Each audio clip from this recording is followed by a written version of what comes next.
Assalamualaikum warahmatullahi wabarakatuh. Hello everyone, my name Septiadi Harimukti. ID number E1D02236. Today I would like to presentation about my material is Phonetics. In Phonetics, there are 5 submaterial. The first one is the meaning of phonetics. Second is production of speech or organ of speech. 3. Place of articulation. 4th. Manner of articulation. And the last, phonological progress. Before I start a presentation about the meaning of phonetics, did you know what is phonetic?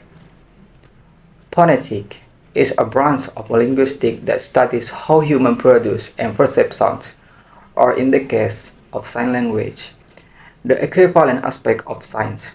Phonetics deals with two aspects of human speech: production, the way humans make sounds, and perception, the way speech is understood.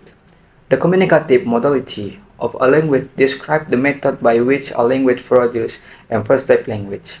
Language which are oral modalities, such as English, produce speech orally, using the mouth, and perceive speech orally, using the ears. And next, second submaterial is organ of speech. The vocal tract, basically, sound is vibrating air. Speaking means using your vocal tract, lungs, trachea, larynx, mouth, and the nose to get air moving and vibrating, and then shaping the movement in different ways.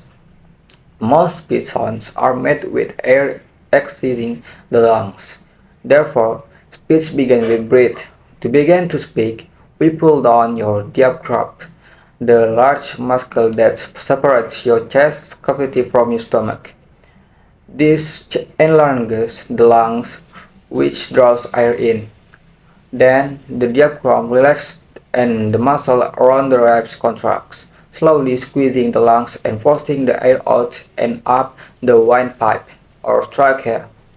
At the top of the trachea is a little box of cartilage called the larynx. Inside the larynx, two folds of soft tissue called the vocal folds, sometimes called vocal cords. Right across the top of the trachea, the vocal folds are held in the correct position with the correct tension. And next material is place of articulation. The first one is bilabial. The point of maximum constriction is made by the coming together of the two lips. In English, we have four is bilabial consonant: M as in man, P as in pen, B as in band, and V and W is in water. Number 2. Labiodental. The lower lip articulates with the upper teeth. Here the lower lip contracts the upper teeth to form sounds like F as in fish and V as in van. Number 3. Dental. The tip of the tongue articulates with the back or bottom of the top tip. We have two sounds here in English: D as in thin and D as in this. Number 4. Alveolar. The tip or the blade of the tongue articulates with the forward part of the alveolars. Sound made with the tip of the tongue here is an apico-alveolar sound. One made with the blade, a lamino-alveolar. We have a track lot of sound here in English, namely N, T, D, L, G, R, and R, as in nail, town, dog, sun, zoo, run, and log. And number 5. Postalveolar. The tip or the blade of the tongue articulates with the back area of the alveoli. In English, we have two sounds here: F as in science and V as in vision. Number 6. Palatal. The front of the tongue articulates with the down part of the hard palate. In English, we find only sound here, G as in yes. Number 7. Palar. The back of the tongue articulates with the subpalate. Again, in English, we have two sound here, K as in king and G as in garden. Number 8. Uvular. The back of the tongue articulates with the very back of the tongue including the uvula. English does not have an uvular consonant, but they are widespread through Africa, Middle Eastern, and Native American language. French feature a uvular trill R, as in reindeer's pose. Number 9. Parietal. The pharynx is constricted by the falsal pillar moving together lateral compression, and possibly by larynx being raised in it is largely a spiratoric semi-closure of the oropharynx, and it can be learned by tickling the back of the throat provoking retching. And the last is glottal.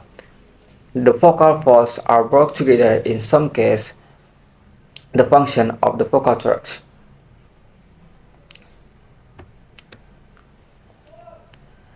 I'm sorry for the part of place articulation, but I didn't explain about the meaning of place or articulation. Meaning of place or articulation means when we produce sound, sometimes our tongue touches our lips, and sometimes our lips come together and make sounds. Sometimes our tongue touches our soft palate or back part of our tongue. So this touching or palate our vocal tract of speech organ is called place of articulation. And the fourth submaterial is manner of articulation. Manner of articulation is the way the airstream is affected as it flows from the lungs and out the nose and mouth. Speech sound also vary in the fluence of airflow as it flows from the lungs up and out of the mouth and nose. It may be blocked or partially blocked. The vocal cords may or may not vibrate. The manner of articulation include voice and voiceless sounds, nasal and oral sounds, stop, fricative, affricative, liquid, glide, approximant, and vowel. But today I will explain maybe 7 of them. The first one is voiced and voiceless sounds.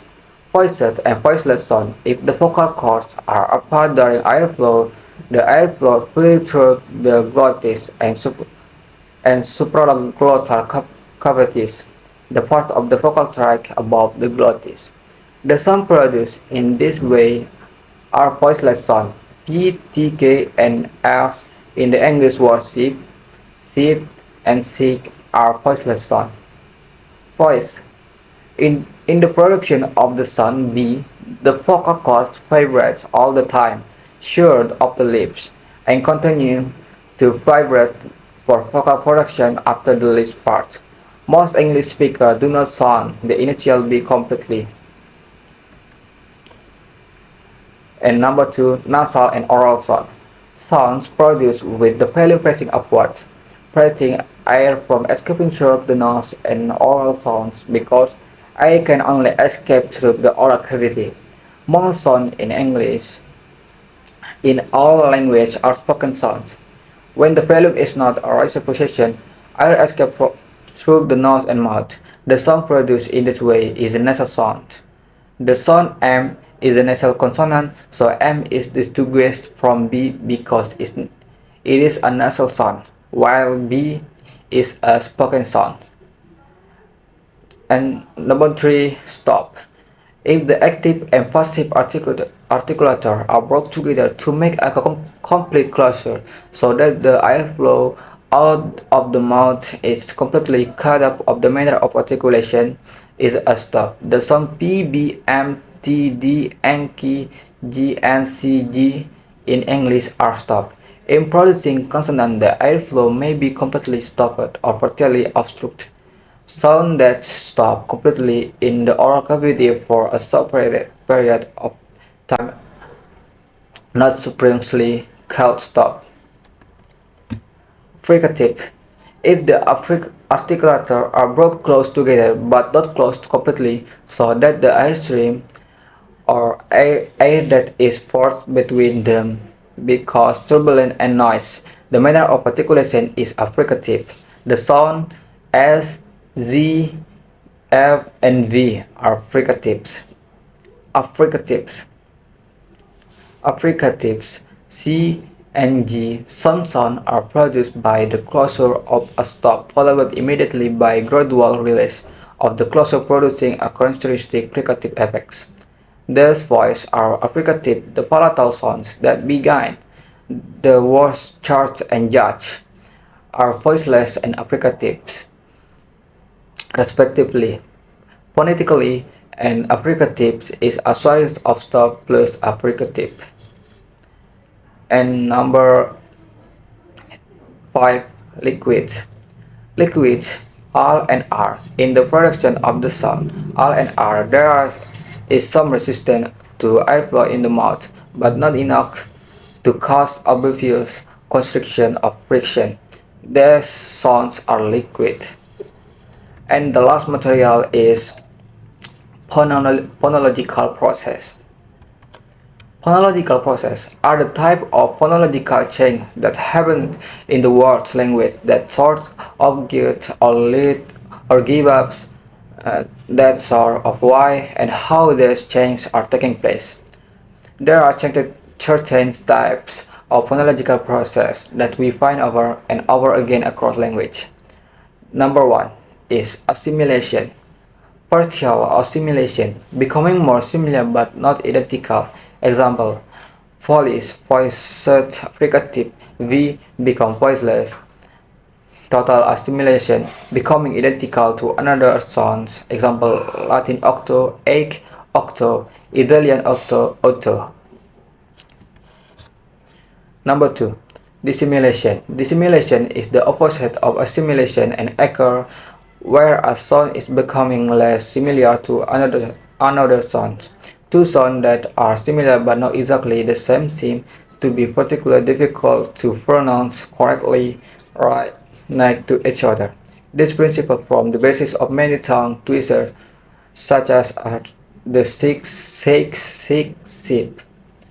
The number 3. Insertion. Another common type of alteration is insertion, which phonologicals call ephenthesis. In English, we want to add the plural suffix z to a word that already ends in s or z.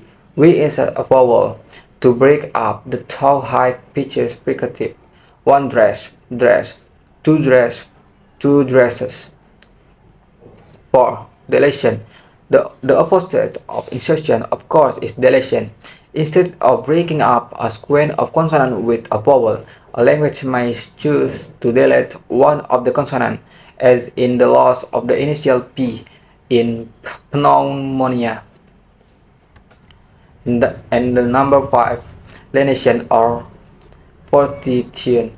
Another type of change is lenation. Sound becomes softer or weaker. Stop change to fricative change to approximate. The opposite of lenation is position. Here, fricative change into stop, as in KQU is Africa. Post nasal hardening fora by Grote I have broke. And the last is metasis and reduplication. Other less common alternations include metasis and reduplication. Metasis means switching the order of the sounds. For example, the English word horse used to be. Maybe that's all from me. Wassalamualaikum warahmatullahi wabarakatuh. Thank you.